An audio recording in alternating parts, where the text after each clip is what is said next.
Assalamualaikum warahmatullahi wabarakatuh. Alhamdulillahirabbil alamin. Wassalatu wassalamu ala Rasulillah nabiyina Muhammadin wa ala alihi wa ashabihi wa man tabi'ahum bi ihsan ila yaumiddin. Amma ba'd, al-ikhwan wal akhwat jamaah salat maghrib rahimani wa rahimakumullah. Alhamdulillah, kembali di malam hari ini kita melanjutkan kajian fikih, yaitu dengan membaca kitab Al-Ghayatu wat Taqrib karya Al-Imam Al-Qadhi Abu Syuja rahimahullahu ta'ala, fikih praktis dalam madhab Syafi'i. Kita di malam hari ini insyaallah, jika waktu mencukupi, kita akan belajar beberapa permasalahan seputar pembatal wudu.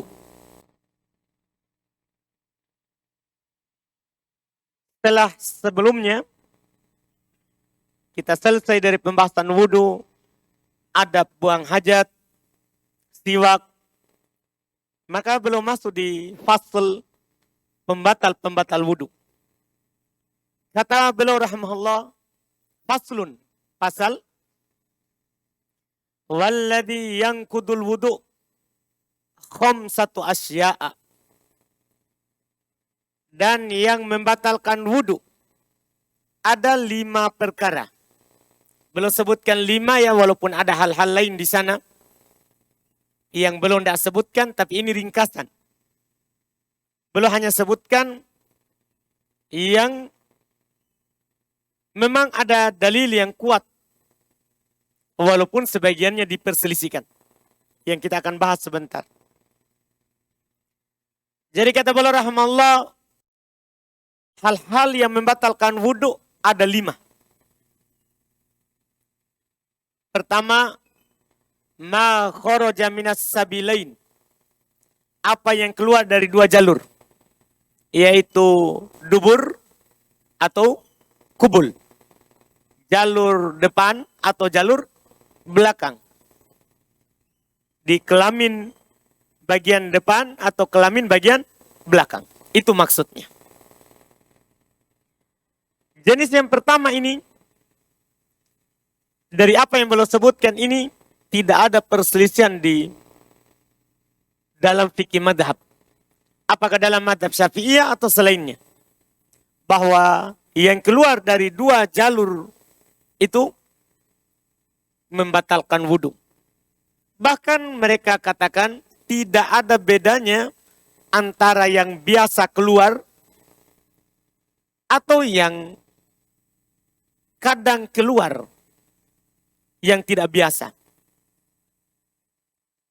Sebentar kita akan sebutkan apa yang biasa dan apa yang tidak biasa. Kita sebutkan dulu dalilnya. Apa dalil kalau apa yang keluar dari 2 jalur ini membatalkan wudu? Dalil pertama adalah apa yang Allah Subhanahu wa taala sebutkan di dalam Al-Qur'an, ketika Allah Subhanahu wa taala menyebutkan hal-hal yang wajib atau rukun di dalam berwudu, Allah sebutkan pembatalnya. Di antara yang Allah sebutkan adalah kata Allah, au jaa ahadum minkum minal ghaid, atau kalian datang dari buang air. Ini menunjukkan buang air ini, apakah air besar ataupun air kecil, adalah pembatal wudu.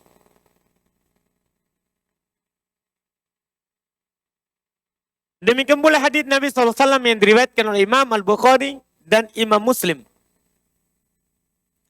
dari Abu Hurairah radhiyallahu ta'ala anhu.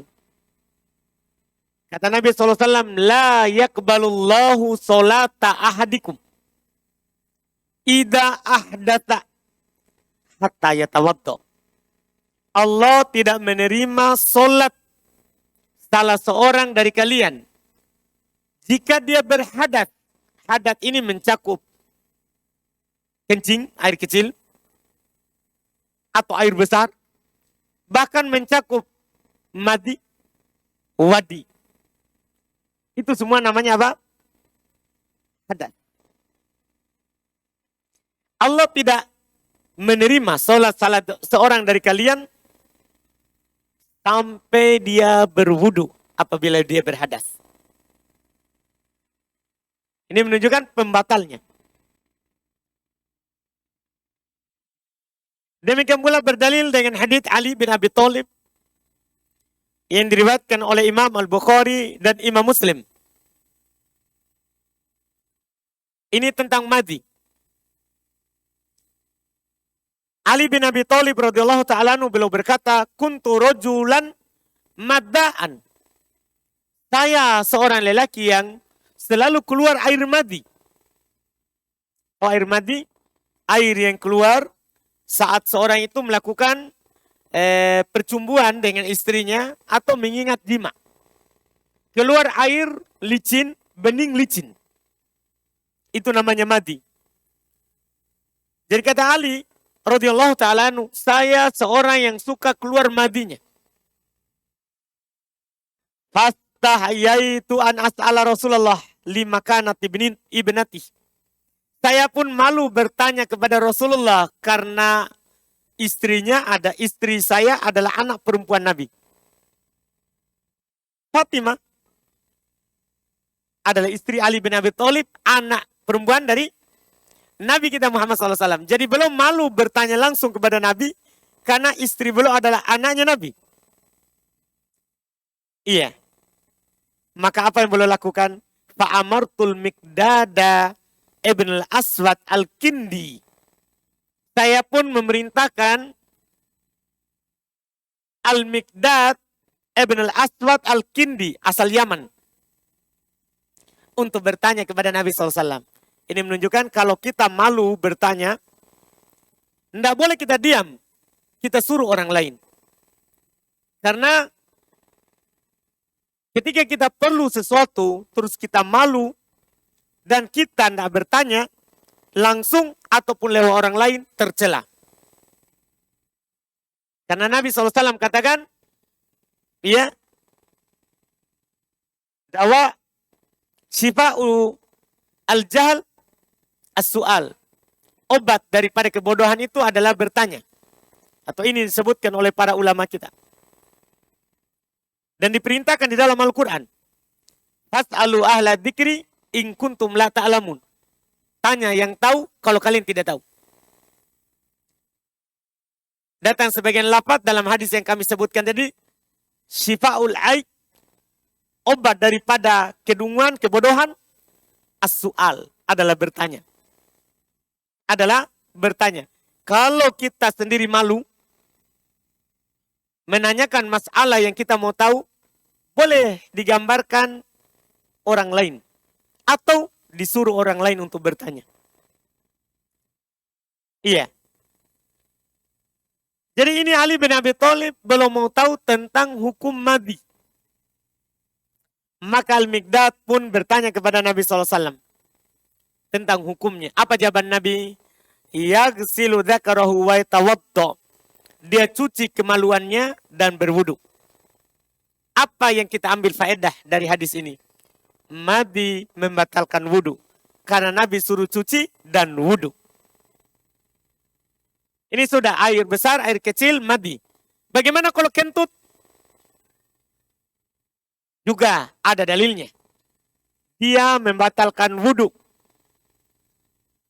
Ketika turun ayat, au ja'a ahadum minal ghaid, au ja'a ahadum minkum minal ghaid, atau kalian datang dari buang air, Su'ila Abu Hurairah. Ini dalam riwayat Imam Al-Bukhari. Abu Hurairah radhiyallahu ta'ala anhu ditanya tentang hadas. Faqal, belum menjawab. Fusa'un au duratun. Termasuk hadat adalah busa, kentut yang tidak berbunyi. Audurat, atau kentut yang berbunyi. Jadi kentut itu bunyi ataupun tidak bunyi, itu pembatal wudhu. Demikian pula ya hal-hal lain yang kadang keluar dari seorang, apakah laki-laki atau perempuan. Yang tadi itu yang kita sebutkan yang biasa. Kan kencing biasa keluar, air besar biasa, kentut biasa, ya, madi biasa, iya. Demikian pula hal-hal yang tidak biasa, itu juga disepakati atau secara umum itu pendapat yang disepakati, dia membatalkan wudhu. Seperti apa? Contoh kata para ulama, adud. Misalnya yang keluar adalah cacing, membatalkan wudhu. Atau al-haso, yang keluar adalah kerikil, membatalkan wudhu. Atau kata mereka, tapi ini khusus perempuan, damul istihado, darah istihado, kan tidak biasa keluar, kan tidak semua perempuan keluar darah istihado, itu juga membatalkan wudhu.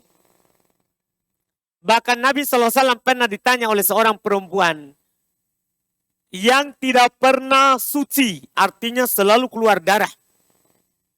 Maka Nabi SAW memerintahkan untuk berwudu setiap kali sholat.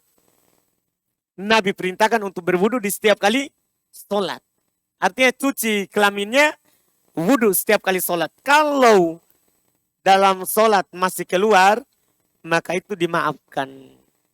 Demikian pula di sini dikiaskan dengannya adalah seorang lelaki yang punya penyakit salsal baul, yang sudah rusak keran airnya.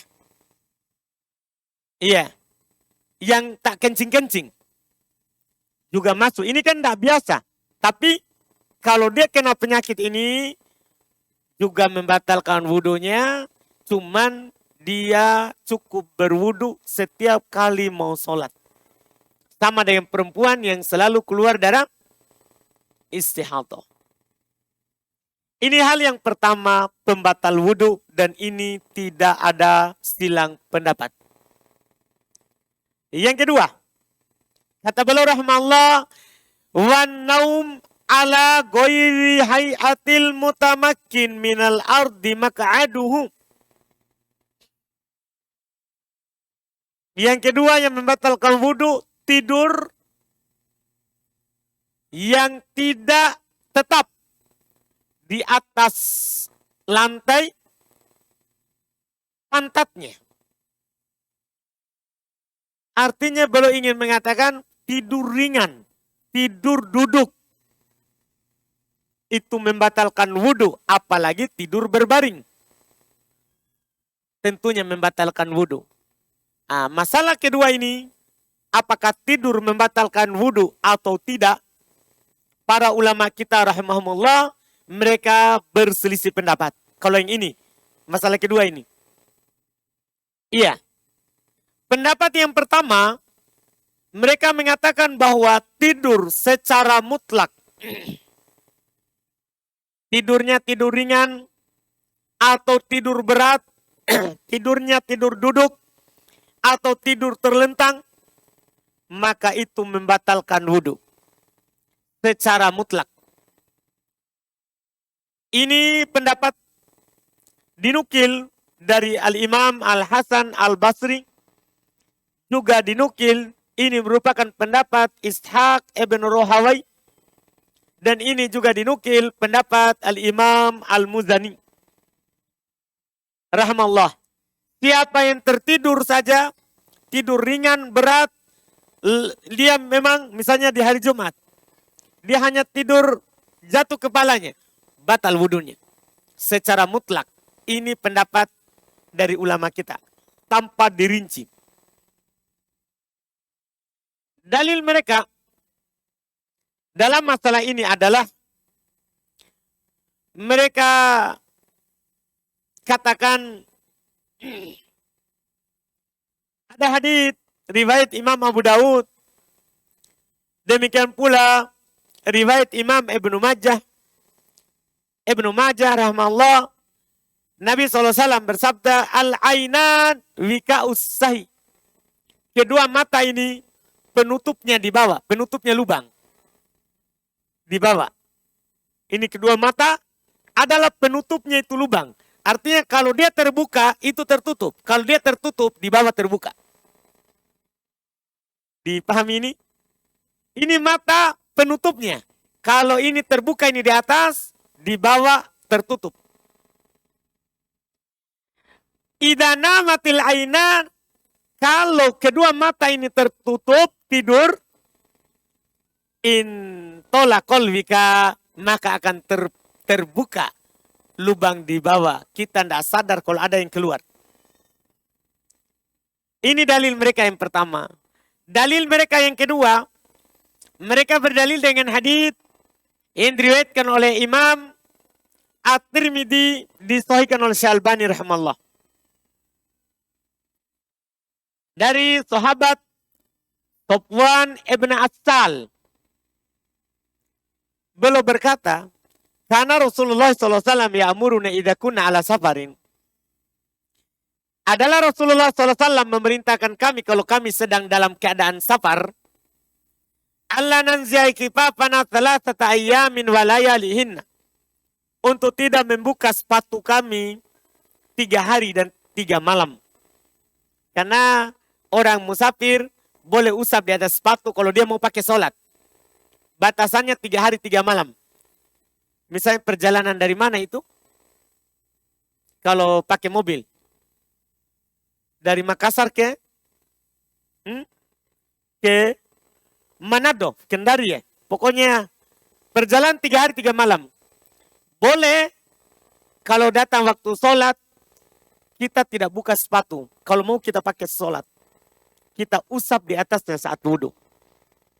Tentunya dengan syarat saat kita pakai waktu di Makassar, sebelum naik mobil, kita wudhu dulu. Selama 3 hari 3 malam, boleh. Syarat pertama, tadi yang Ana bilang, wudhu dulu sebelum pakai. Syarat kedua, antum mau pakai sholat. Karena kalau dibuka saat mau sholat, batal usapnya. Batal usapnya. Jadi kata beliau, kami dibolehkan oleh Nabi untuk tidak buka sepatu kami 3 hari 3 malam. Illa min janabah, kecuali junub. Karena junubnya harus mandi. Masa mandi dengan sepatu? Kan tidak cocok. Iya. Walakin min go'itin wa baulin wa naumin. Akan tetapi kami boleh berwudu mengusap sepatu kalau dari air besar, air kecil, dan tidur. Disebutkan salah satunya tidur. Digandengkan dengan buang air besar dan buang air kecil. Ini dalil mereka yang mengatakan tidur secara mutlak membatalkan wudu. Sementara pendapat yang kedua,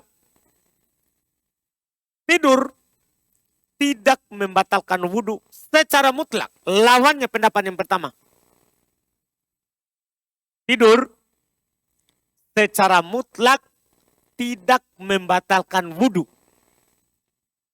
Tidur ringan ataupun tidur berat.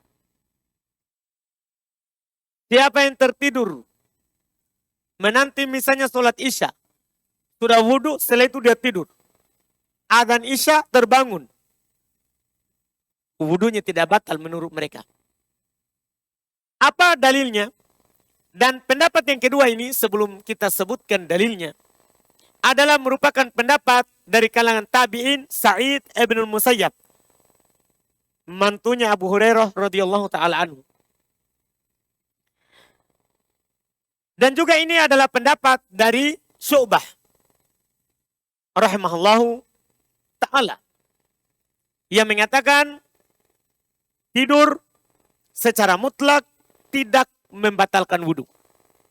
Mereka berdalil dengan hadits riwayat Imam Muslim dari Anas bin Malik radhiyallahu taala anhu. Kata Anas, Karena ashabu Rasulullah SAW yanamun. Thumma yusallun. Wala yatawaddaun. Perhatikan pendalilan ini, Masya Allah. Adalah sahabat Nabi SAW. Mereka tidur. Kemudian mereka setelah itu sholat tidak berwudu. Ini ada kasusnya, ada cerita panjangnya. Itu pernah suatu ketika Nabi SAW akhirkan sholat isya. Para sahabat kan dulu Masya Allah, mereka kalau datang sholat maghrib, mereka tidak pulang, tunggu sampai sholat isya. Karena ada anjuran dari Nabi SAW, kalau antum tidak punya kegiatan, tunggu sholat isya itu lebih utama daripada pulang ke rumah. Karena selama antum menanti sholat, antum ditulis pahala dalam sholat. Sebagaimana dalam hadis Nabi SAW. Jadi walaupun antum duduk, cerita, duduk belajar, tertulis dalam keadaan sholat. Selama niat antum adalah menunggu sholat berikutnya. Itu syaratnya. Itu syaratnya. Jadi para sahabat dulu menanti sholat isya. Nabi dalam keadaan waktu itu diakhirkan sholat isya. Kata Anas, nama Sibyan. Anak-anak sudah tidur. Wan nisa, para perempuan juga sudah tidur. Kan anak-anak tidak wajib sholat masjid. Para perempuan tidak wajib sholat masjid. Sehingga mereka sudah sholat dan tidur. Sisa laki-laki semuanya. Di masjid digambarkan oleh Anas mereka menanti sholat takfiku ru'usuhum. Jatuh-jatuh kepala mereka. Maksudnya apa? Karena ngantuk. Keluar Nabi SAW, mereka langsung berdiri, sholat tanpa pergi wudhu. Ini dalil kata mereka menunjukkan bahwa tidur tidak membatalkan wudhu. Bisa dipahami dalilnya? Karena ini mereka tidur langsung. Sholat. Tidak wudhu kata Anas. Setelah itu, padahal mereka sudah tidur. Pendapat yang ketiga. Karena dalam hal ini 3 pendapat. Ana sengaja sebutkan ini karena di dalam madhab Syafi'iyah juga ketat pembahasannya. Supaya nanti suatu saat antum dengar pembahasannya, antum sudah tahu memang dalam masalah ini ada khilaf. Itu 2 pendapat pertama tadi saling berlawanan. Satunya bilang mutlak batal, satunya bilang mutlak tidak batal.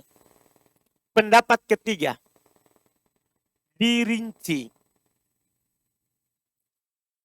Katanya kalau tidurnya ringan, cirinya tidurnya tidak terlentang, tidur duduk, maka tidak batal. Sementara kalau tidurnya berat, seperti terlentang, sambil bunyi mesinnya, walaupun ada di sana orang tidur duduk, tapi bunyi juga mesinnya, itu menunjukkan dalam sekali tidurnya, maka itu membatalkan wudhu. Jadi dia rinci. Kalau berat batal, kalau tidak berat tidak batal.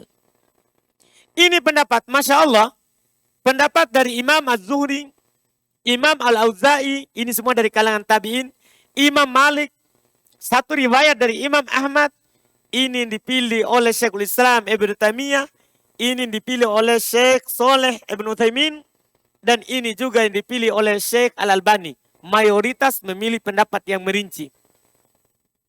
Apa dalilnya? Itu pertanyaannya.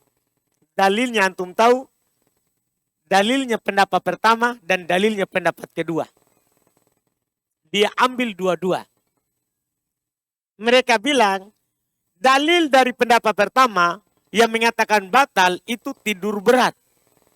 Sementara dalil pendapat kedua yang mengatakan tidak batal, hadis Anas tadi itu tidur ringan. Karena Anas bilang jatuh-jatuh kepala mereka. Berarti tidur apa ini? Tidur duduk, tidur ringan. Dipahami mungkin? Pendapat ini tentunya yang kuat. Kenapa bisa? Karena kita amalkan 2 hadis. Kalau kita pilih pendapat pertama, kita buang hadis Anas. Kalau kita pilih pendapat yang kedua, hadis Anas, berarti kita buang hadis Sufyan ibn Asal. Sementara sama-sama sahih. Malam ini belum anak kasih sebelumnya karena anak takut antum bingung. Tapi ini sudah saatnya anak kasih antum ketika ada dalil bertentangan. Kelihatannya. Maka para ulama menjelaskan ada 4 langkah yang harus antum tempuh ketika ada hadis yang bertentangan. Seperti kasus kita sekarang ini. Hadis Sufyan bin Asal bilang batal. Hadis Anas bin Malik bilang tidak batal. Bertentangan. Maka dijelaskan oleh ulama usul, yaitu usul berdalil, cara berdalil. Ada 4 langkah yang harus antum tempuh kalau ada dalil yang kelihatannya bertentangan. 4 ini tidak boleh antum kes berikutnya kalau sebelumnya masih bisa. 1. Tidak bisa dikompromikan. Kalau ada dalil bertentangan, bisa dikompromikan, maka kompromikan. Itu langkah awal. Setiap antum dapat dalil yang bertentangan, langkah awal kompromikan. Kasih ketemu dia. Contoh ini. Hadis Sufyan bin Asal, apa hukumnya? Batal. Hadis Anas bin Malik, tidak. Kompromikan. Hadis Sufyan bin Asal, tidur berat, batal. Hadis Anas bin Malik, tidur ringan, tidak batal. Ini indah. Karena kita amalkan 2 hadis. Anas sebutkan lagi 1 contoh supaya antum paham. Kita harus kompromikan. Contoh. Nabi SAW bersabda, Firro minal majadum, firoraka minal asad. Lari dari penyakit kusta, seperti kamu lari dari singa. Ini kan menggambarkan kalau ada yang namanya penyakit menular. Karena Nabi suruh lari. Dipahami kan? Tapi masalahnya ada hadis lain. Nabi SAW bersabda, La adwa. Tidak ada yang namanya penyakit menular. Apa yang harus antum lakukan? Paham kan? Apa langkah pertama? Kompromikan. Iya. Ini hadis. Bagaimana komprominya? Kata para ulama, tidak ada penyakit yang menular. Itu dulu pertama. Tapi kenapa disuruh lari? Supaya antum tidak berburuk sangka, tidak buruk keyakinannya. Jangan sampai kalau kita kena, antum langsung yakini, saya kena karena dekat si fulan. Makanya Nabi suruh menghindar dalam rangka memperbaiki keyakinan kita. Tidak ada penyakit menular. Karena kalau ada, pasti yang pertama siapa yang tulari? Itu pertanyaan Nabi kepada kita. Man a'dal awal? Siapa yang menularkan yang pertama? Iya kan? Yang pertama kan dari langit turunnya. Dari Allah Subhanahu wa ta'ala. Yang kedua juga dari langit. Karena buktinya ada orang kena, ada orang tidak kena. Walaupun satu rumah, satu tempat tidur, satu tempat makan. Iya kan? Tapi kenapa disuruh menghindar? Supaya nanti antum tidak berkeyakinan, antum sakit karena orang, bukan karena Allah. Makanya disuruh lari. Ini komprominya, ini indah. Antum amalkan 2 hadis. Kalau tidak bisa.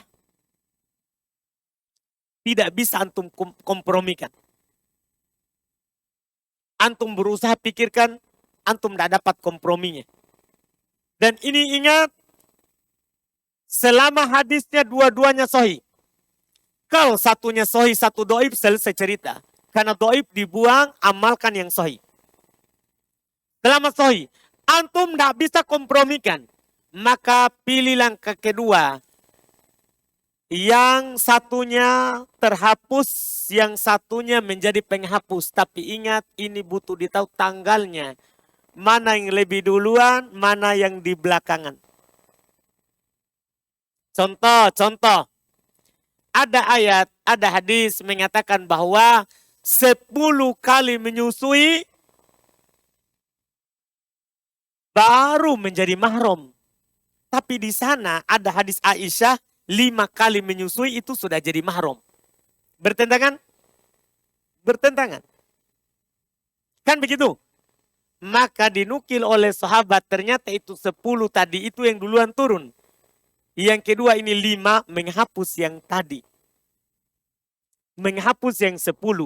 Berarti ini karena tidak bisa dikompromikan, tidak ada jalan tengahnya. Oh, yang kedua menghapus yang pertama. Sama dengan hadis Abu Hurairah. Kuntu nahaitukum an ziyaratil kubur. Dulu saya larang kalian dari ziarah kubur. Dilarang dulu. Kemudian datang perintah fazuruha. Sekarang ziarah kubur. Ada larangan dan ada boleh. Kan bertentangan. Oh, ternyata itu yang dilarang dulu. Sementara ini anjurannya sekarang. Maka yang sekarang ini menghapus yang dulu. Jadi syaratnya tahu tanggal keluarnya. Kapan Nabi ucapkan. Ini tentunya kita butuh sahabat. Karena mereka yang menyaksikan. Mereka yang menyaksikan kapan Nabi ucapkan. Kita butuh penukilan sahabat. Di sinilah kita butuh. Kita nggak bisa berdiri sendiri. Dalam memahami ini, agama ini. Butuh pemahaman sahabat. Butuh dalil dari sahabat. Mana yang duluan, mana yang belakangan.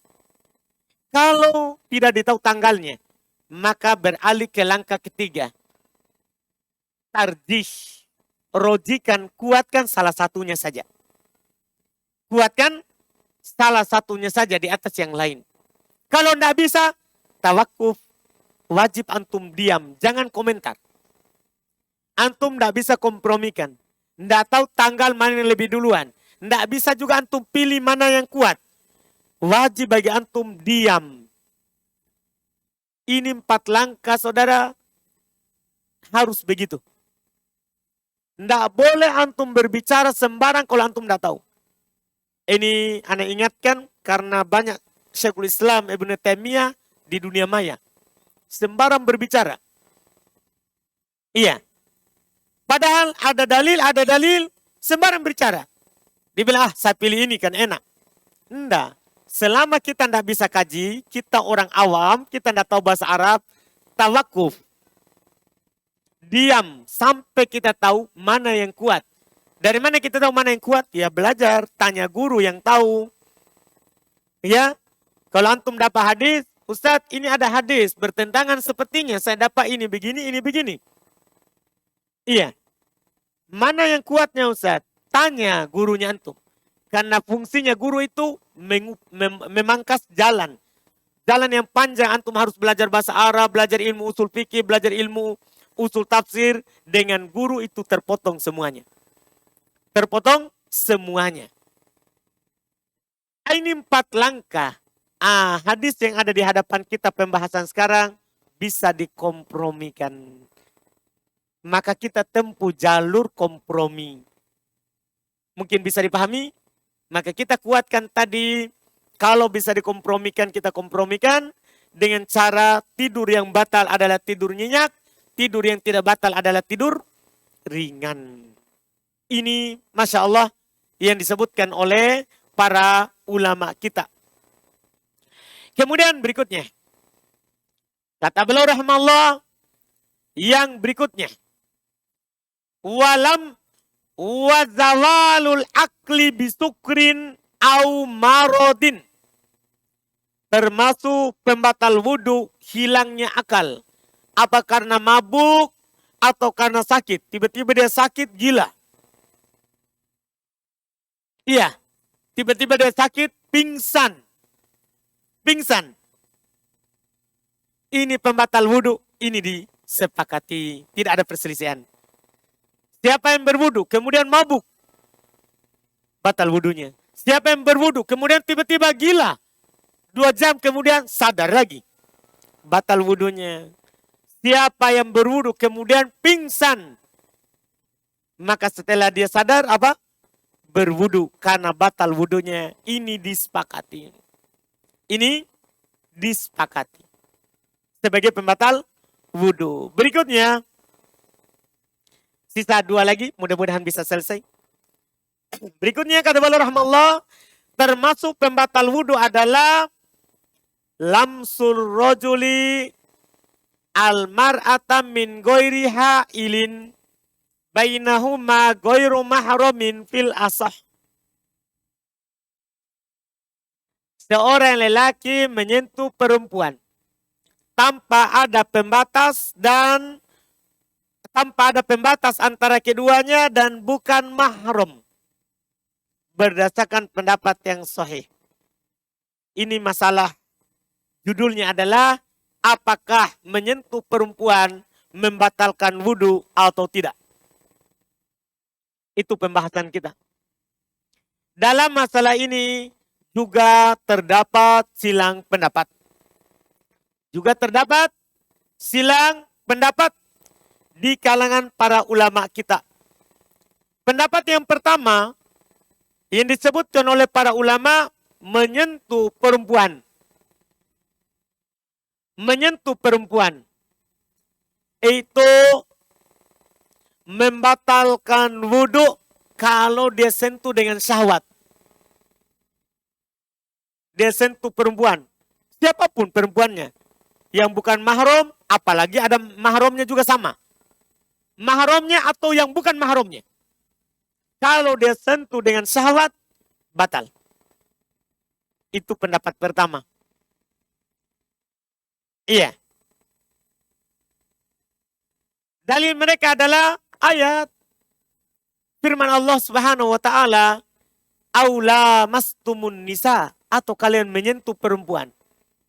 Tapi ini kan di ayat tidak ada kata syahwat.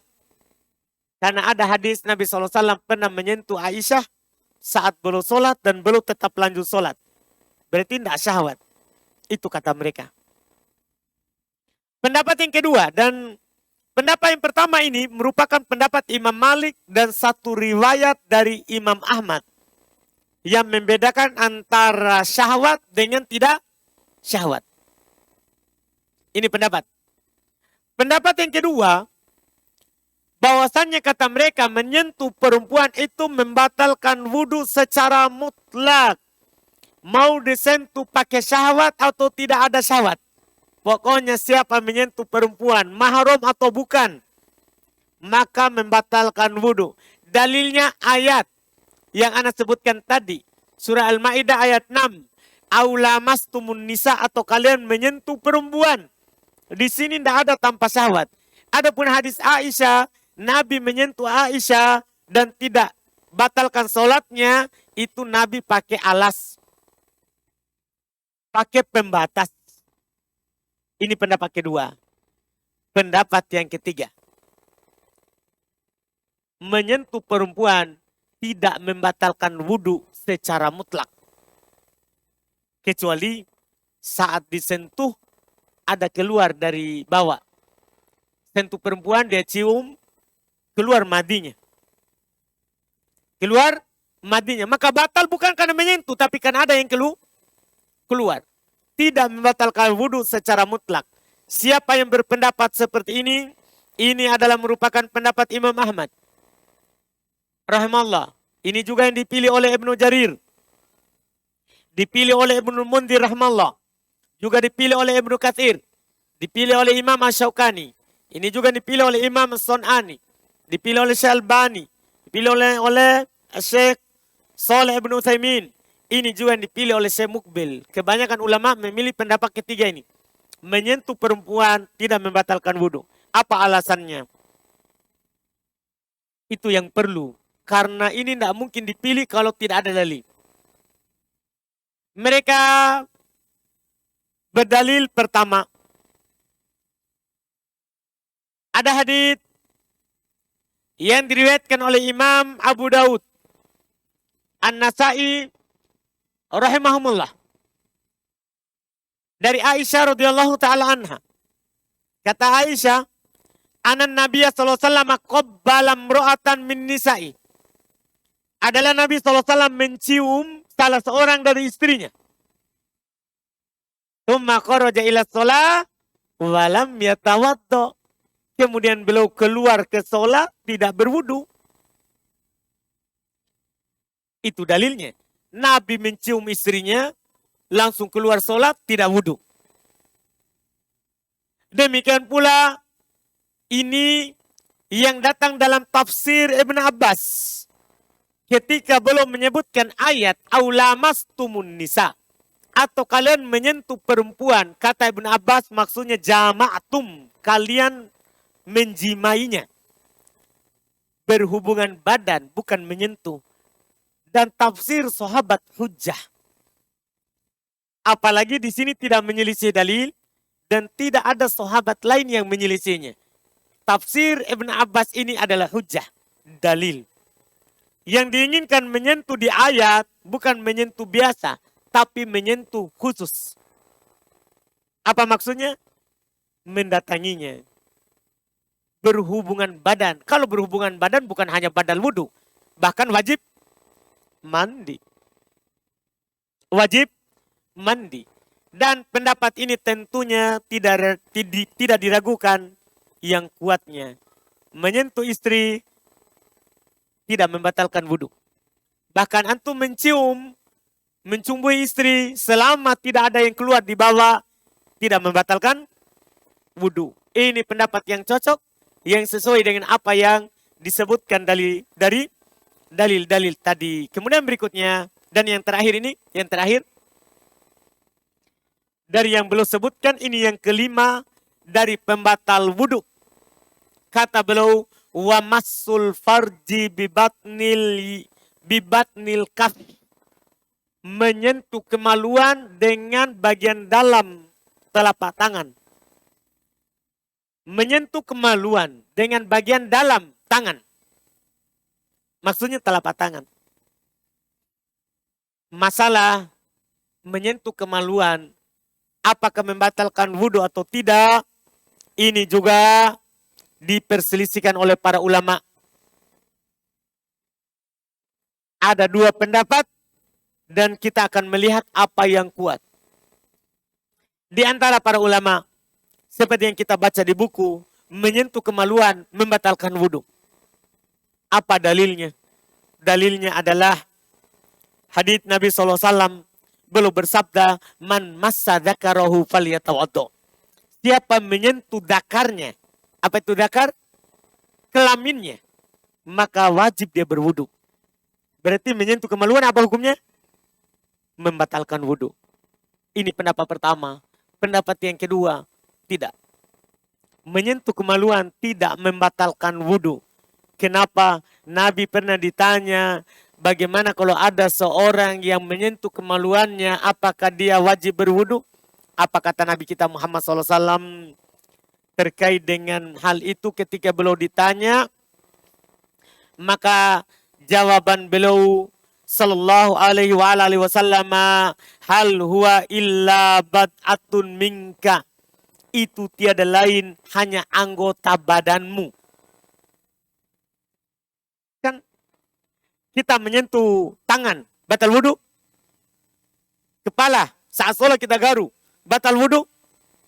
Ya, yang di bawah juga.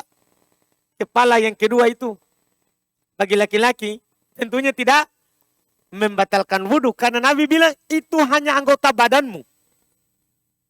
Itu hanya anggota badanmu. Kecuali antum sentuh, terus kasih keluar air. Oh, itu bahaya, itu masalah. Itu bukan batal karena disentuh. Tapi batal karena ada yang keluar. Itu ada yang keluar. Dua pendapat bertentangan. Satu bilang tidak. Satu bilang batal. Mana yang kuat? Yang kuat adalah tadi yang Anda sebutkan. Kompromikan dulu kalau bertentangan. Syekhul Islam Ibn Taimiyah mengambil jalur kompromi. Gimana caranya? Yaitu siapa menyentuh kemaluannya tidak membatalkan wudu, tapi sunnah berwudu. Hadis kedua kan mengatakan tidak. Hadis pertama berwudu. Maksudnya sunnah berwudu dan tidak membatalkan. Itu kompromi juga indah. Karena kita amalkan dua dalil. Kita katakan tidak membatalkan, tapi sunnah apa? Berwudu. Ini yang kuat dari masalah yang terakhir ini. Alhamdulillah, 5 masalah sudah selesai. Dari hal-hal yang membatalkan wudhu yang belum sebutkan. Ada beberapa yang belum tak sebutkan seperti muntah, mimisan, ya. Belum tak sebutkan tapi yang kuatnya muntah, mimisan, gusi atau sendawaan yang disertai oleh cairan itu adalah tidak membatalkan wudhu. Makanya belum tak sebutkan. Makanya belum tak sebutkan. Ini alhamdulillah selesai. Berikutnya kita akan masuk di pembahasan hal-hal yang mewajibkan mandi. Hal-hal yang mewajibkan mandi. Insya Allah Ta'ala kita akhirkan di pertemuan akan datang. Kita masuk di tanya jawab.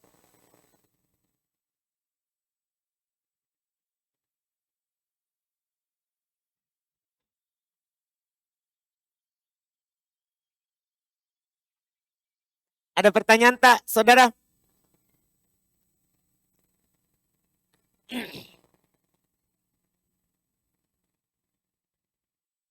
Ada betul ya? Masya Allah.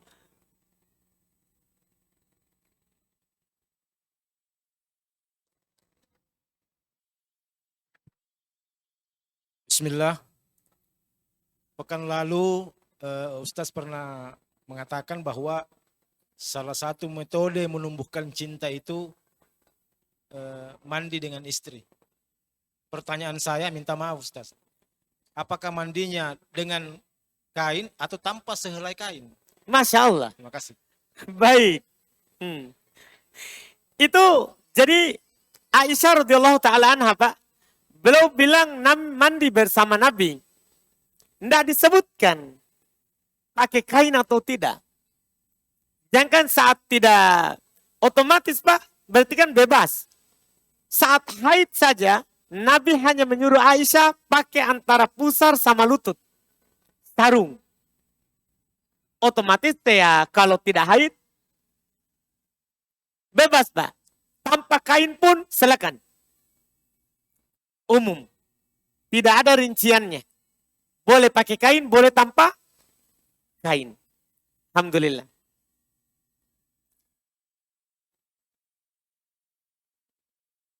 Ini ada pertanyaan lewat kertas.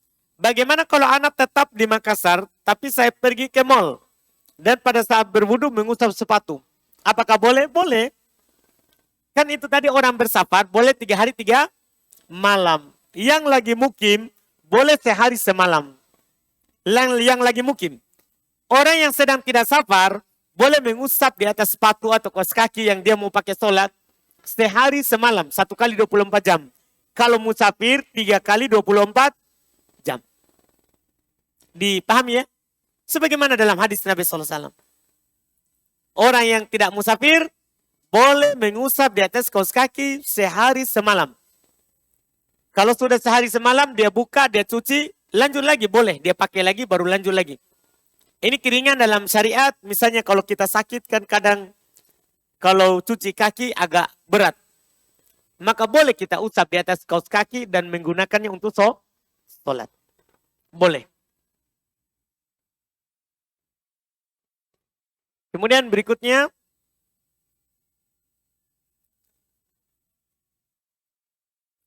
Assalamualaikum warahmatullahi wabarakatuh. Waalaikumsalam warahmatullahi wabarakatuh. Anak bayi yang sudah meninggal, apakah wajib kita melaksanakan hakikat? Tidak. Tidak wajib. Bahkan walaupun tidak meninggal, akikah itu berdasarkan pendapat mayoritas ulama hukumnya adalah sunnah muakkadah. Sunnah yang sangat dianjurkan, bukan wajib. Dan yang meninggal itu dirinci. Kalau keluar dari perut ibunya dan menangis, berteriak, kemudian meninggal, sunnah diakikahkan pada hari ke-7.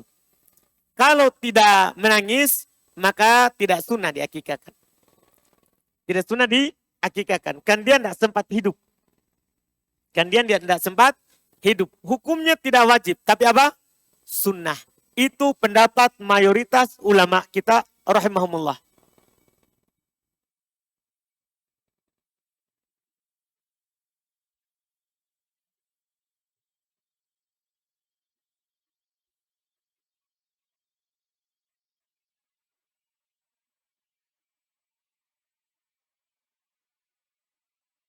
Hukum makan kuda. Kuda ya. Hukum makan kuda. Kata orang rumah tidak boleh memakannya. Dan makan hewan yang hidup di dua alam. Itu hewan-hewan apa saja yang tidak boleh dimakan, Ustaz? Iya. Kuda boleh dimakan. Siapa bilang tidak boleh? Yang tidak boleh itu keledai. Itu pun yang bigolnya. Kalau keledai itu ada dua. Ada keledai liar dan ada bigol. Bigol itu hasil perkawinan silang antara keledai dan kuda. Dan kuda. Tenaganya tenaga kuda, badannya badan keledai. Kecil tapi kuat. Itu haram dimakan. Itu haram dimakan. Adapun kudanya atau keledai wahas, keledai liar, ya, itu halal dimakan. Halal dimakan. Kemudian hewan yang hidup di dua alam. Memang betul, hewan yang hidup di dua alam juga disebut oleh ulama fikih tidak halal dimakan. Ya, walaupun namanya hidup di dua alam pasti ada terbanyaknya di mana. Para ulama lebih condong untuk melihat kebanyakannya di mana. Memang dia di dua alam, kalau kebanyakannya di air, maka hukumnya hewan air. Halal dimakan. Halal dimakan. Jadi kalau yang seperti itu dilihat terbanyaknya di mana. Terbanyaknya di mana. Adapun kalau sama-sama, maka tinggalkan. Tinggalkan. Iya. Hewan apa saja yang tidak boleh dimakan, pada dasarnya semua hewan tidak boleh. Boleh dimakan. Kecuali yang disebutkan secara umum, misalnya anjing, babi, terus kullu dinabin minas siba. Setiap hewan yang bertaring. Tapi ini hewan darat, karena hewan air walaupun bertaring halal. Berdalil dengan hadits Abu Sa'id Al-Khudri yang umum. Ketika Nabi ditanya tentang air, laut, beliau katakan al-hillu maitatu, hilul halal bangkainya. Ini masuk yang bertaringnya dan tidak bertaringnya. Ini kalau hewan air. Tapi hewan darat, semua yang makan memangsa dengan taringnya atau dengan cakarnya, itu haram dimakan. Itu haram dimakan. Itu ketentuan umum. Selain itu, maka hukumnya halal. Hukumnya halal. Itu wallahu alam.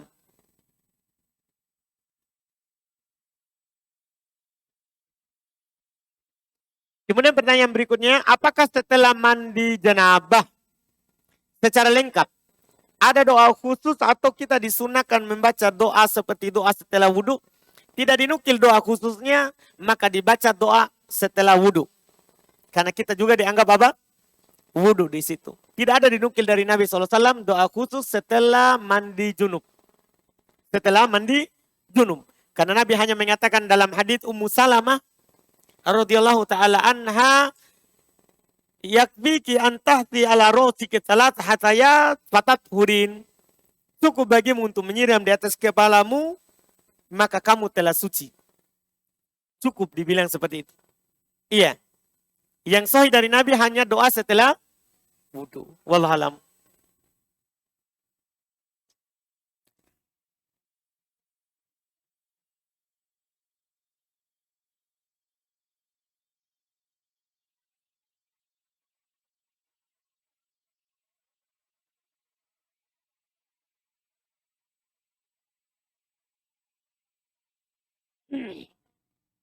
Ini ada pertanyaan agak panjang karena kayak ada cerita sedikit ini. Apa yang harus dilakukan atau sikap yang tepat bagi seorang istri? Di mana alhamdulillah suami mapan, tetapi di keluarga suami rata-rata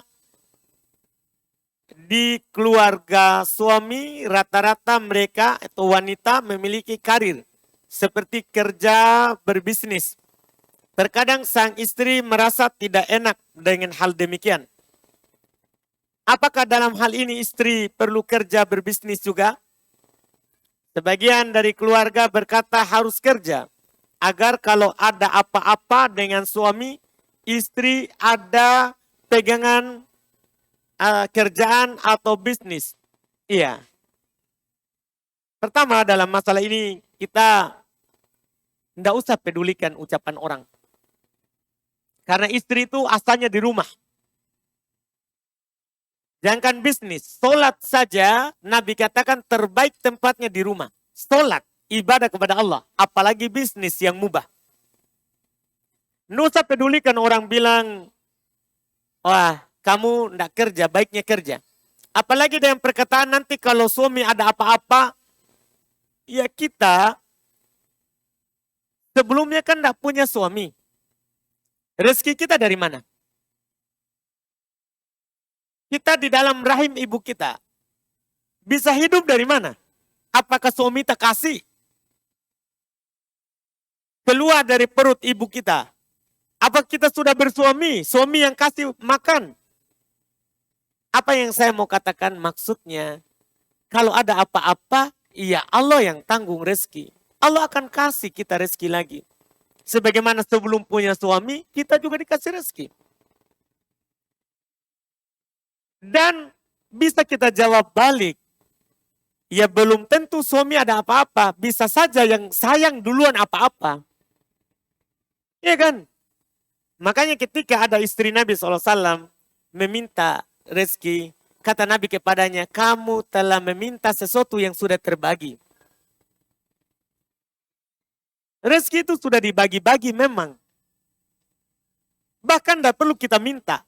Itu kita akan dapat. Kita akan dapat. Karena sudah tercatat sebelum kita lahir. Bahkan usia berapa? Dalam hadis Abdullah bin Mas'ud. Usia berapa kita ditulis rezekinya? Siapa yang tahu? Usia 3 kali 40 hari. Saat 40 hari pertama, 40 hari kedua, 40 hari ketiga datang malaikat.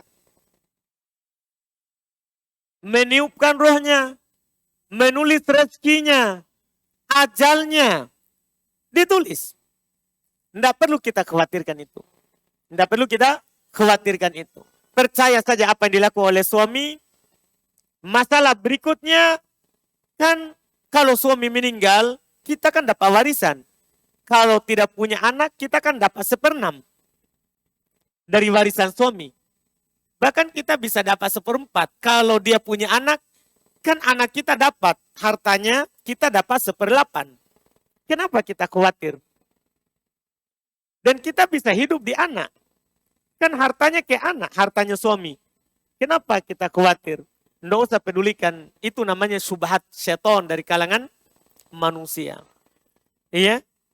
Itu bahkan subhatnya orang-orang yang menyetarakan antara laki-laki dan perempuan. Supaya kalian keluar ke jalan-jalan seperti laki-laki. Seperti laki-laki. Tidak perlu didengarkan hal yang seperti ini. Sikap kita adalah percaya terhadap apa yang dilakukan oleh suami. Ya, dan rezeki kita ditanggung oleh Allah Subhanahu wa Ta'ala.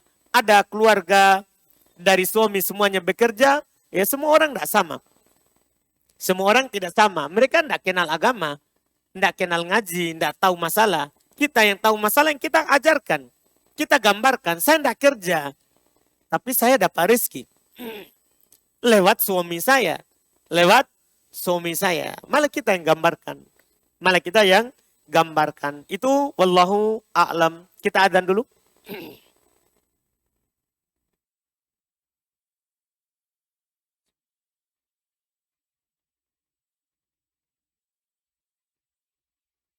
Baik, kita lanjutkan. Ini ada pertanyaan. Teman saya sedang KKN dan sebagian temannya non-muslim. Teman saya merasa kepanasan jika memakai gamis dan jilbab setiap saat. Dan dia juga tidak bisa sering mencuci karena tangannya alergi sabun dan gatal, sangat parah. Apakah berdosa jika dia tidak memakai jilbab di depan wanita non-muslim? Mohon penjelasannya. Terkait dengan perempuan, pada dasarnya disebutkan oleh para ulama kita bahwa aurat perempuan di hadapan sesama perempuan adalah sama dengan auratnya laki-laki di sesama laki-laki. Yaitu pusar sampai lutut.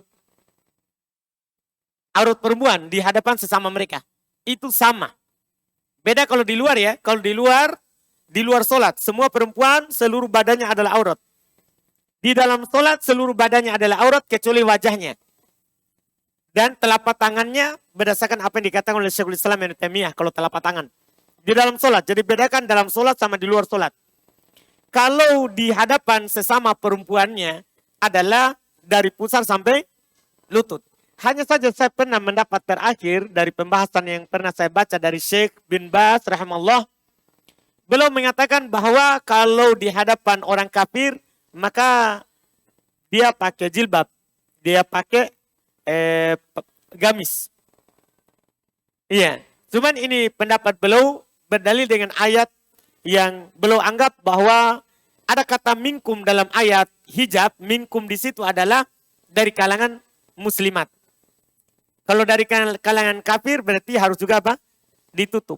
Yang jelas dalam masalah ini hal itu dibicarakan oleh para ulama walaupun secara umum tidak mengapa kalau kelihatan. Dan kalau kita tutup itu lebih aman dan lebih hati-hati walaupun itu perempuan. Walaupun itu perempuan. Karena dia adalah non-muslim. Non-muslim. Karena tidak aman. Non-muslim itu tidak terpercaya. Nanti dia akan ceritakan apa yang dilihat dari kita. Apa yang dilihat dari kita. Cuman kalau kelihatan itu anak udah bilang tadi bahwa sesama perempuan pada dasarnya secara umum adalah dari pusar sampai lutut.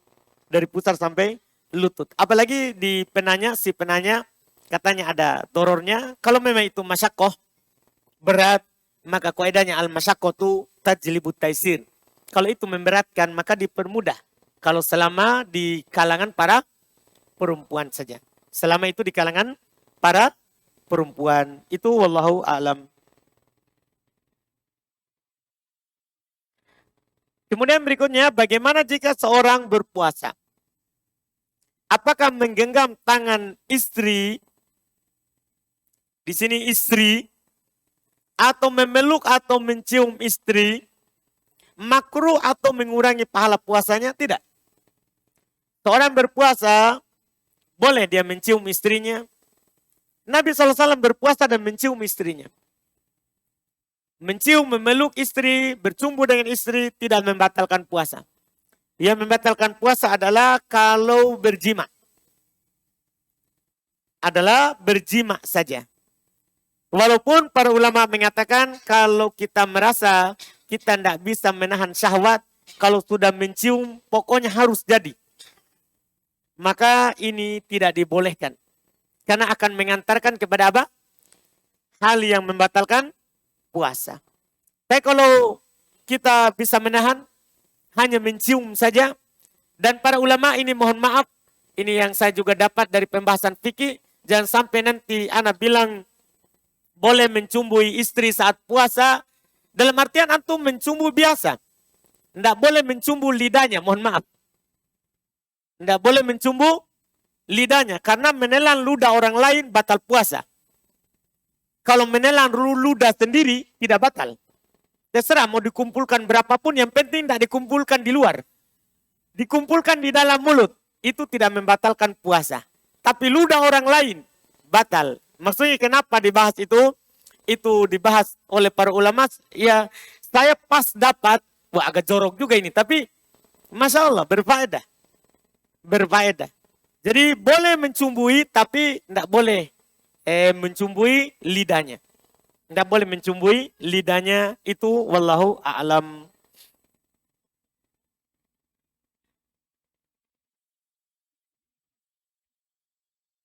Ini ada pertanyaan, bagaimana hukumnya jika saya menjual produk pembersih dan produk kecantikan wajah?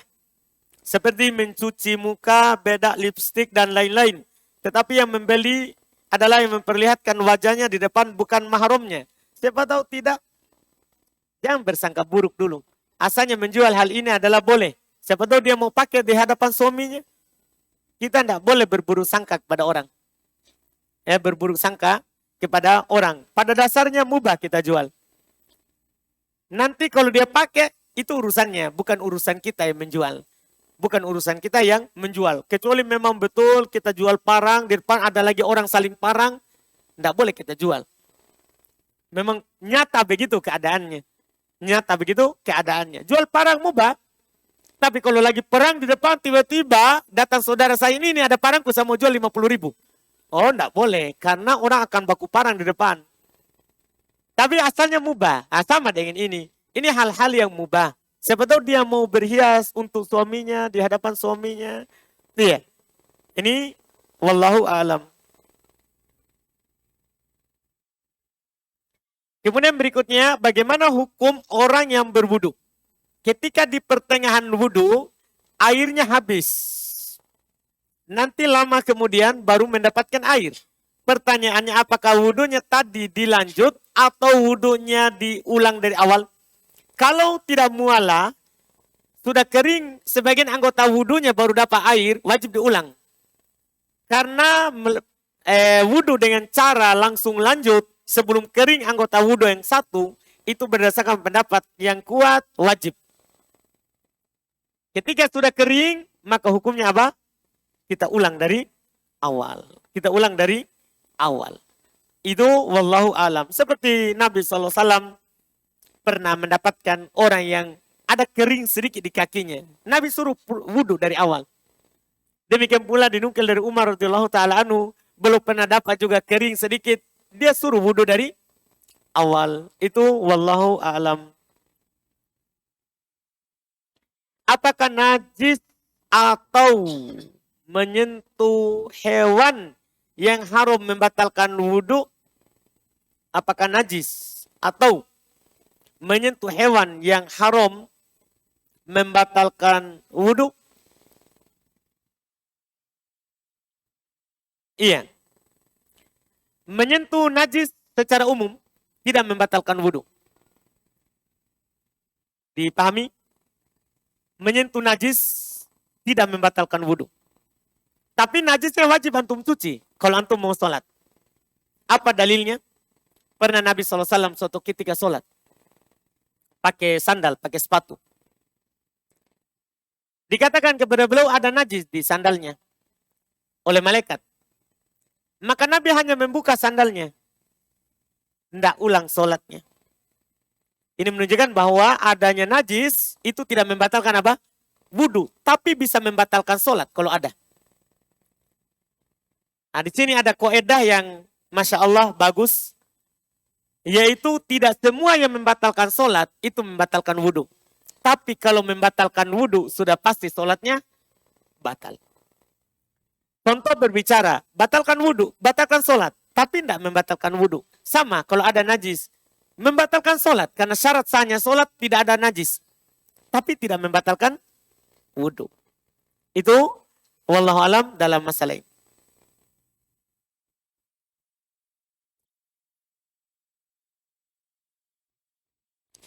Apakah boleh saat kita mengaji, kita niatkan pahala dari bacaan kita untuk ruh orang yang telah meninggal?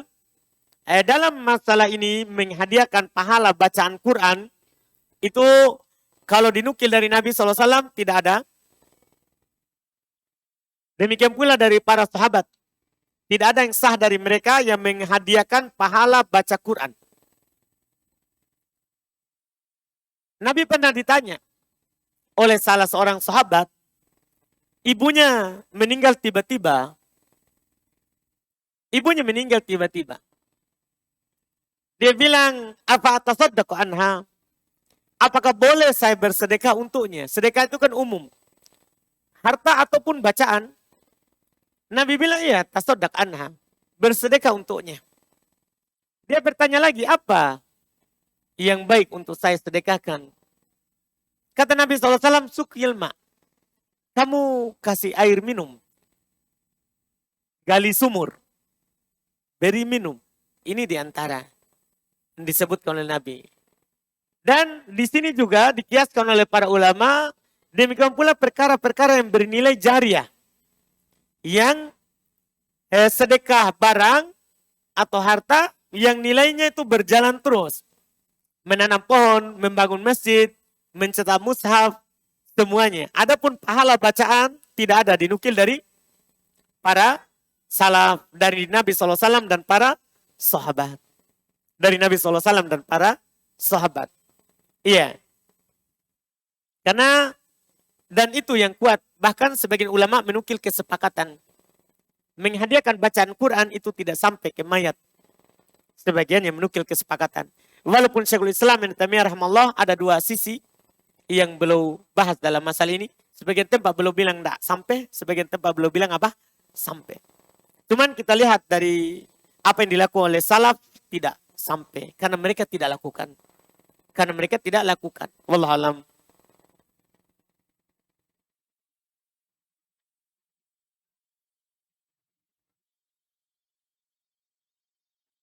Hadits tentang puasa Ayyamul Bid. Apakah dikompromikan juga? Maksudnya gimana itu? Gimana hadisnya? Maksudnya pertama ada hadis dari Nabi SAW mengatakan puasa 3 hari dalam sebulan. Kemudian ada hadis lain disebutkan tanggalnya. 13, 14, 15. Apakah dikompromikan? Kalau itu yang dimaksud, iya. Dikompromikan. Maksudnya yang 3 hari tadi itu adalah yang ini. 13, 14, 15. Itu yang dimaksudkan. Kalau itu yang dimaksud oleh penanya ya. Wallahualam.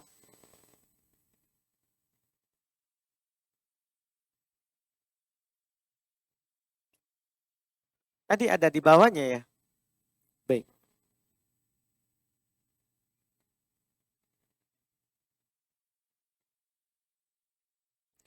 Apakah makan bawang ataukah kambing membatalkan wudhu? Tidak.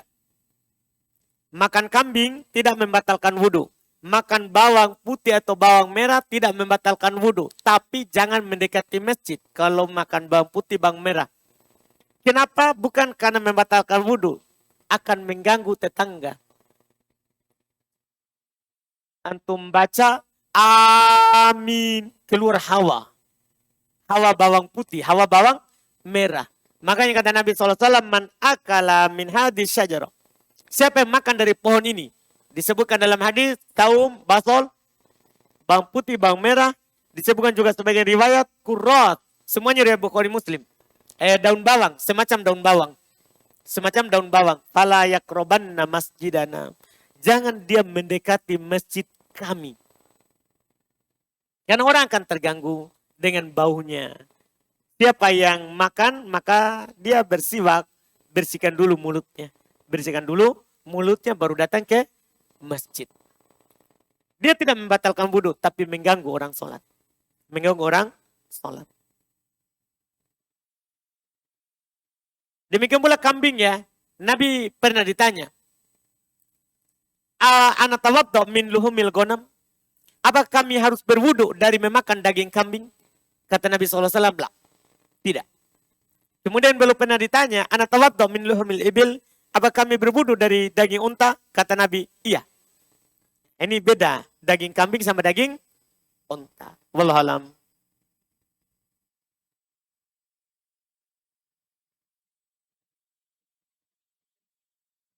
Bagaimana hukumnya jika sudah belajar sunnah, tapi ketika setiap sholat fulan berniat dan menjaharkan niatnya. Ya dilihat, siapa tahu itu kebiasaan lama yang kadang dia lupa, kasihan. Ya kan? Kan biasanya dulu kalau kita jaharkan nawaitu anu sholim maghrib salat rakaat lillahi ta'ala. Biasa dulu dijaharkan. Sekarang sudah kenal sunnah, itu masih otomatis keluar. Ya kan? Kasih udur saudaranya. Siapa tahu dia tidak sengaja. Siapa tahu tidak sengaja. Karena pada dasarnya sepakat para ulama niat itu tidak dijaharkan.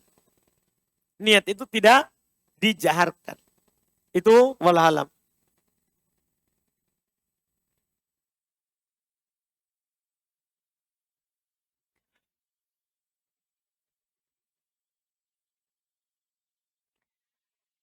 Ini ada pertanyaan. Saya punya utang kredit di bank. Tapi uangnya bukan untuk saya. Kenapa kita kredit? Bukan untuk kita. Kita lihat. Orang tua saya menggunakan data saya. Oh Masya Allah. Orang tua saya menggunakan data saya.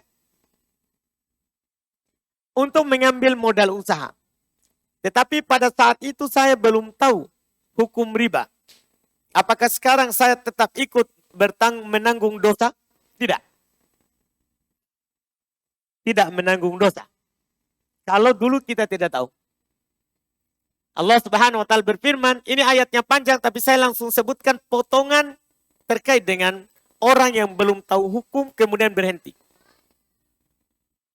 Kata Allah Subhanahu wa taala, "Faman ja'ahu mau'idatum min rabbih fantaha falahu ma salaf wa amruhu ilallah." Siapa yang datang kepadanya nasihat yang mendalam dari Rabb-nya, dia tahu hukumnya sekarang. Fantaha, kemudian dia berhenti. Falahu ma salaf, baginya apa yang telah berlalu. Wa amruhu ilallah, dan perkaranya kembali kepada Allah. Kembali kepada Allah Subhanahu wa ta'ala. Yang masalah itu kalau sudah tahu baru lakukan dan ulang. Nah, ini bahaya. Karena setelahnya waman ada, siapa yang kembali melakukan setelah datang nasihat tahu hukum. Faulaika ashabun nar hum fiha khalidun. Mereka lah penghuni neraka kekal di dalamnya. Karena kalau sudah tahu hukum kemudian lakukan, ada unsur penghalalan. Bisa kekal dalam neraka. Kalau tidak menghalalkan karena misalnya syahwat tinggi mau kaya cepat. Dia tahu hukumnya. Tapi subhat syahwatnya tinggi. Ingin punya dapat uang banyak, tidak sabar. Maka dikekal di sini maksudnya dia lama di neraka. Dia lama di neraka. Karena dosa besar menurut pendapat ahli sunnah wal jamaah selama tidak menghalalkan, tidak mengekalkan di neraka. Dia dibawa kehendak Allah. Kalau Allah berkehendak dia diampuni masuk surga langsung. Kalau Allah berkehendak maka dia disiksa sekadar dengan dosanya dan pasti ujungnya kemana? Ke surga. Menyelisihi pendapat Khawarij dan Mu'tazilah yang mengatakan ke orang yang jatuh dalam dosa besar kekal di neraka. Itu kesesatan. Salah tentunya. Yang kekal dalam neraka itu dosa syirik. Bukan dosa besar yang selain syirik. Wallahualam. Kemudian berikutnya orang tua saya punya usaha dari modal riba. Saya sering diminta tolong oleh mereka untuk membantu usaha tersebut. Apa yang harus saya lakukan Ustadz? Kita nasihati orang tua kita. Riba itu haram. Diharamkan dalam Al-Quran. Hadis Nabi SAW. Dan itu diketahui oleh kaum muslimin bahkan secara darurat. Secara darurat. Riba itu haram. Itu kita nasihatkan. Riba itu, Pak, Bu, walaupun banyak, tidak ada berkahnya. Yang mengatakannya bukan saya, Pak, Allah. Allah katakan, yamhaqullahu riba wa yurbis shadaqat. Allah sirnakan riba. Dan Allah mengembangkan yang namanya sedekah. Yang namanya sedekah. Itu kita katakan. Riba itu menjadi sebab terhalangnya doa-doa kita. Sebagaimana dalam hadits Nabi SAW beliau sebutkan. Ada seorang safar. Sudah aut-autan rambutnya. Sudah berdebu. Safar. Kemudian mengangkat tangannya. Ya Allah. Ya Rob. Dia berdoa kepada Allah Subhanahu Wa Taala. Tapi kata Nabi. Mat'amahu haram. Makanannya dari yang haram. Wa masyarabu haram. Minumannya dari yang haram. Wal malbasu haram, pakaiannya dari yang haram. Wa ghudhiya bil haram, dia dikasih gizi dengan yang haram. Fa anna yusajabalah, maka bagaimana mungkin dikabulkan doanya? Kita nasihatkan hal-hal yang membuat dia tersentuh. Kan biasanya orang takut kalau dibilang tidak dikabulkan doanya. Sampaikan hadis-hadis, ayat. Misalnya sampaikan juga hadis Abu Hurairah. Nabi SAW pernah bersabda, ijtanibus sab'al mubiqat. Jauhi 7 yang membinasakan. 7. Di antara yang disebutkan adalah aklur riba. Memakan riba. Memakan riba. Sebutkan hadis-hadis, ayat-ayat. Semoga dengan itu dia bisa kembali. Itu hal yang pertama kita nasihati. Kalau tidak bisa, tidak dapat hidayah dari Allah. Dia tetap melakukannya, kita menghindar. Kita menghindar. Tidak kita bantu, tidak kita lakukan hal itu. Bagus. Kalau tidak bisa juga menghindar, ya mau diapa, lakukan dengan hati yang mengingkari. Lakukan dengan hati yang mengingkari. Dan perlu antum ingat, antum menghindar tadi itu, antum tidak dianggap durhaka. Karena sebagian orang kadang berat. dianggap itu kalau dia tidak lakukan dia akan durhaka. Enggak. Tidak dianggap durhaka. Karena seorang tidak membantu orang lain kan itu adalah dosa, apalagi juga orang tua, dia menghindar karena itu adalah dosa, maka tidak dianggap dosa. Malah dia dianggap dapat pahala. Dia bebaskan dirinya dari hal tersebut. Wallahualam.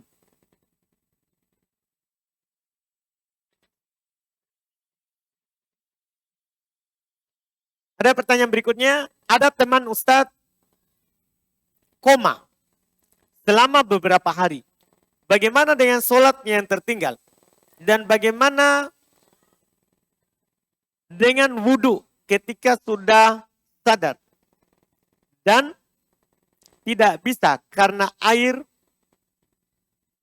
dan ada alat-alat terpakai. Bagaimana wudhunya? Tayamum. Kan kalau tidak dapat air atau tidak ada air, boleh kita apa? Bertayamum. Tentang sholatnya, wajib dia kodok. Semuanya. Wajib dia kodok, semuanya. Kata Nabi SAW, man nama an sholatin au nasiyaha. Siapa yang ketiduran dari sholat atau dia lupa. Fal yusolliha idza dzakaraha, maka hendaklah dia sholat saat dia ingat. Saat dia terbangun. Sama juga orang yang pingsan, tidak sadarkan diri, semuanya sama. Wajib dia sholat saat sadar. Itu wallahualam.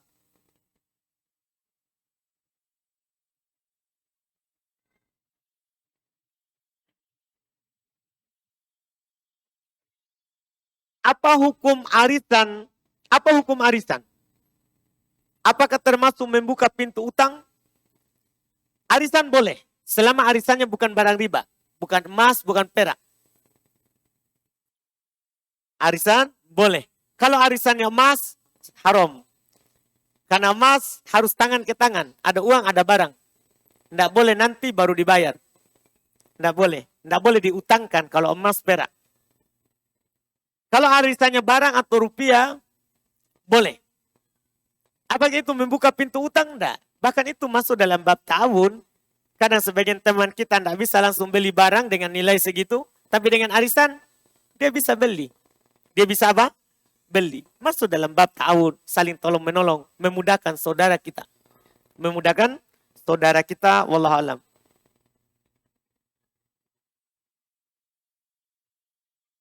Sudah ya? Jangan kasih naik lagi ini. Wah. Ini saja mungkin tidak bisa ini. Apa hukum wudhu dengan air mustamal? Atau air bekas wudhu? Diperselisihkan oleh para ulama dalam hal ini. Air mustamal, air bekas wudhu maksudnya dia wudhu terus tertampung. Air wudhunya. Diperselisihkan. Dan yang benarnya air mustamal itu boleh dipakai dan tidak makruh. Boleh dipakai dan tidak makruh. Wallahualam.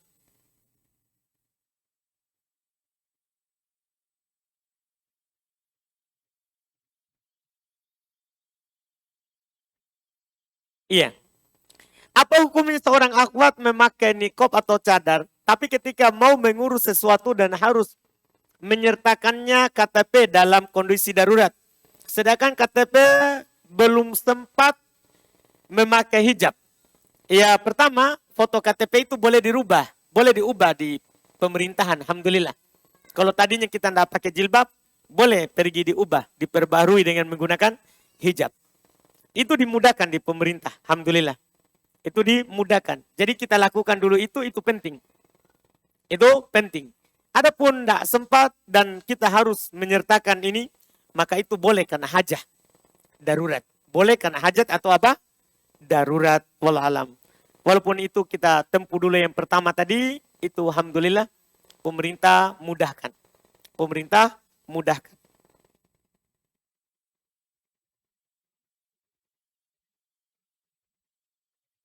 Apakah jerawat yang pecah membatalkan wudhu? Tidak. Jerawat yang pecah atau keluar darah dari badan selain 2 jalur tadi tidak membatalkan wudhu. Tidak membatalkan wudhu. Tadi anak singgung keluarnya darah gusi, ya jerawat atau dia tersayat tidak membatalkan wudhu. Wallahualam.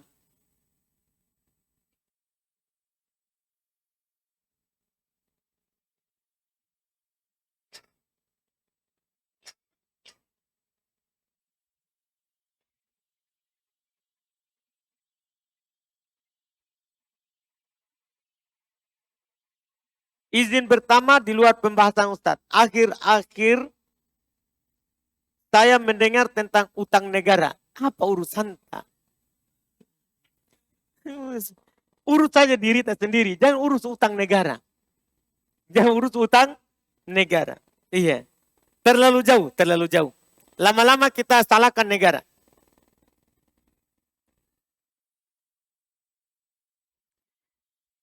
Ini ada pertanyaan berikutnya. Saya menderita ambeien.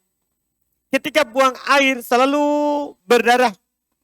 Dan setelah buang air pasti keluar cairan tapi bukan darah. Apakah cairan itu membatalkan wudhu? Ya membatalkan wudhu. Tapi cukup kita berwudhu setiap kali mau sholat. Kita cuci. Dan kalau keluar nanti setelah berwudhu dan saat sholat dimaafkan. Mirip dengan orang yang keluar selalu darah istihadonya perempuan. Atau seorang lelaki yang keluar selalu air kencingnya. Yang selalu keluar air kencingnya.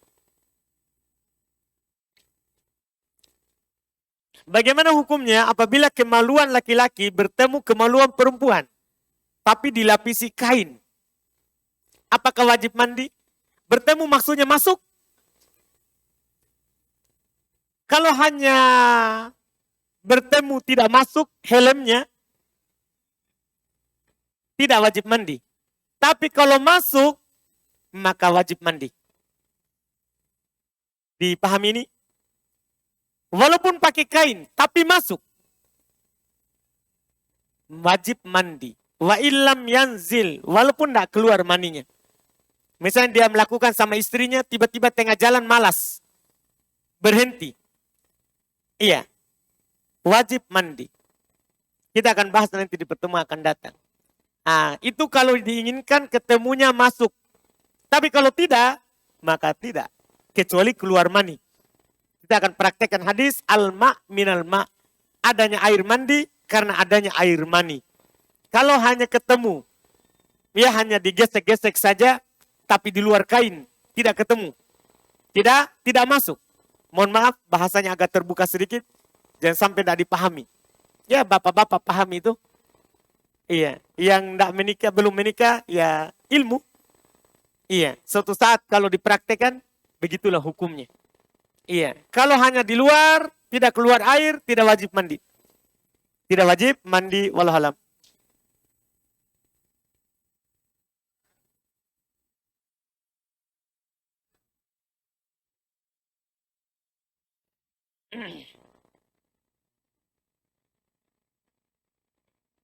Apabila imam di beda masjid, dan masjid satu minta basmalah dibesarkan, dan yang satu dikecilkan, apakah keduanya diikuti? Pertama, kita kalau diminta seperti itu, kita sampaikan ilmunya, mumpung ditanya. Bahwa Anas bin Malik radhiyallahu taala anhu beliau berkata dalam hadits riwayat Bukhari Muslim, "Sholaitu khalfan Nabi wa Abu Bakar wa Umar wa Utsman. Kanu la yadhkuruna bismillahirrahmanirrahim fi awalil qiraati wa fi akhirih." Adalah Anas bin Malik bilang, saya sholat di belakang Nabi, di belakang Abu Bakar, di belakang Umar, di belakang Utsman. Mereka tidak sebut, tidak jaharkan bismillah di awal bacaan dan di akhir bacaan. Sampaikan ilmunya, mumpung ditanya. Jangan langsung dijaharkan atau langsung tidak. Kalau mumpung ditanya begitu, sampaikan ilmunya. Kalau terima alhamdulillah, kalau akan menyebabkan kita dipukul setelah sholat, ya jaharkan saja. Untuk ta'lif lil qulub. Melembutkan hatinya. Sambil nanti diajarkan. Karena sepakat para ulama, sholat di belakang orang yang menjaharkan bismillah sah. Sholat di belakang orang yang menjaharkan basmalah itu apa? Sah. Iya, cuman orang bodoh itu diajar, dikasih tahu ilmunya. Apakah wajib berwudu setelah mandi wajib? Karena hendak sholat fardu. Kalau tidak kencing setelah mandi, tidak perlu. Karena mengangkat hadas besar itu sudah terwakilkan hadas kecilnya. Jadi tidak perlu wudu. Bahkan walaupun tidak wudu di awal. Kita langsung niat mandi junub. Maka walaupun tidak wudu lagi. Itu sah. Itu sah. Wallahualam.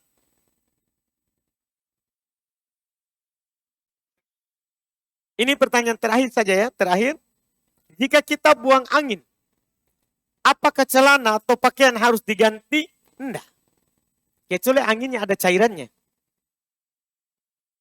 Enggak wajib.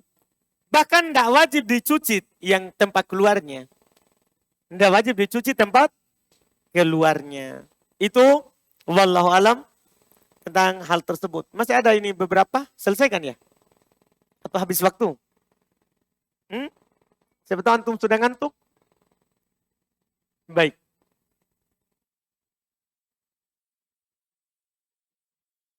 Bolehkah menjual barang dagang seseorang yang dikenal membiayai dakwah asatidah yang bukan bermadhab salaf, yang belum bermanhaj salaf? Boleh, enggak apa-apa. Kita menjual barang yang orang kafir pun boleh. Ini masalah dunia. Jangan sampai seperti sebagian orang ya, kalau bukan manhaj salaf, enggak boleh belanja di tokoku. Dia bersulit dirinya. Nabi menggadaikan baju besinya kepada orang Yahudi. Ini masalah agama beda dengan masalah apa? Dunia. Jangan disamakan. Jangan disamakan.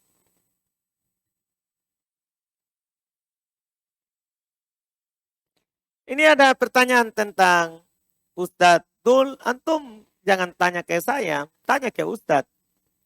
Iya. Tentang apa yang beliau lakukan itu beliau pandang, sudah dia timbang. Dan beliau telah meminta isyarat di banyak syekh.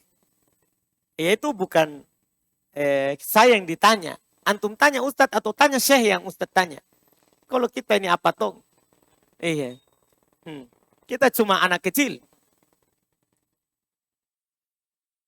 Kalau saya berbuat, baru antum tanyakan ke Ustadz Dul.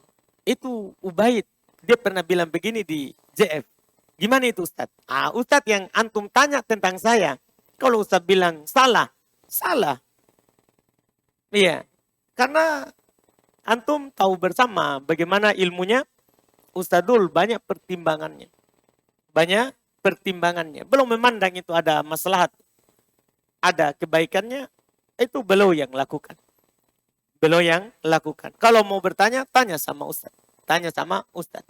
Kadang-kadang sebagian orang bertanya sama ustaz lain, akhirnya terjadi fitnah di mana-mana, ribut di dunia maya dengan semua orang-orang yang tidak dikenal, orang-orang majhul. Bertanya itu langsung ke orangnya, jangan ke ustaz lain.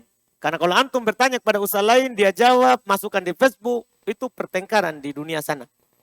Iya, itu tidak cocok, tidak cocok untuk kesehatan para penuntut ilmu. Iya.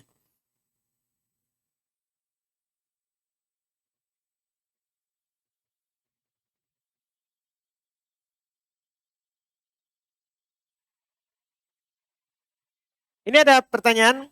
Pernah Ustadz mengatakan bahwa pelaku mubah atau dosa pelaku utama. Bagaimana hukumnya kalau hasil kerja riba yang diberikan ke istri 2 anak, apakah halal? Suami sudah meninggal, Masya Allah, tunggu. Bagaimana hukum kalau hasil kerja atau riba yang diberikan ke istri 2 anak, apakah halal? Suami sudah meninggal, 2 istri tidak bekerja. 2 istri. Tadi saya kira 2 anak. Ke istri 2, begitu mungkin ya. Tapi sambungannya anak. Saya tidak mengerti ini. Ke istri 2 anak. Apakah, tapi di bawahnya suami sudah meninggal, 2 istri tidak bekerja. Saya baca ulang. Apa yang antum pahami? Tolong kasih tahu saya ini. Iya. Pernah dibilang, bagaimana hukumnya kalau hasil kerja atau riba yang diberikan ke istri 2 anak, apakah halal? Suami sudah meninggal, 2 istri tidak bekerja.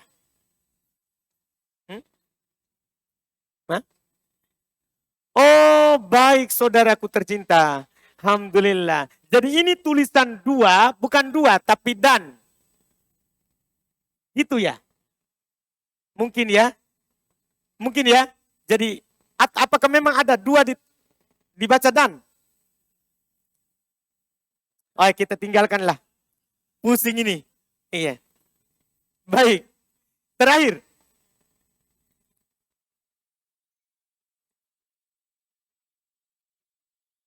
Bagaimana hukumnya memakan makanan yang diolah dengan cara dibakar, seperti ikan bakar, ayam bakar? Apakah itu membatalkan wudhu? Tidak. Awalnya membatalkan wudhu. Awalnya membatalkan wudhu. Nabi SAW kalau memakan yang dipanggang langsung oleh api, itu awalnya membatalkan wudhu. Tapi yang terakhir, sebagaimana yang dinukil dalam hadis Jabir, Nabi SAW taruhkal wudhu mimma massatuhun nar. Nabi SAW tidak wudhu lagi dari apa yang disentuh oleh api. Artinya ini sudah dihapus. Yang tadi, yang wudhu di atas apa yang dipanggang langsung, ditinggalkan. Sudah dihapus setelahnya. Nabi tidak wudhu lagi. Nabi tidak wudhu lagi. Jadi hukum memakan yang dipanggang langsung oleh api tidak membatalkan wudhu. Tidak membatalkan wudhu. Ini alhamdulillah mudah-mudahan bermanfaat. Insya Allah kita lanjutkan lagi di pertemuan akan datang. Pembahasan kitab Ghayatul Ikhtisar Syarah Matan Abi Suja. Ya rahmahullahu ta'ala. Semua yang benarnya itu dari Allah, yang salahnya dari kekurangan kami. Subhanakallahumma wa bihamdika asyhadu an la ilaha illa anta astaghfiruka wa atubu ilaik. Assalamualaikum warahmatullahi wabarakatuh.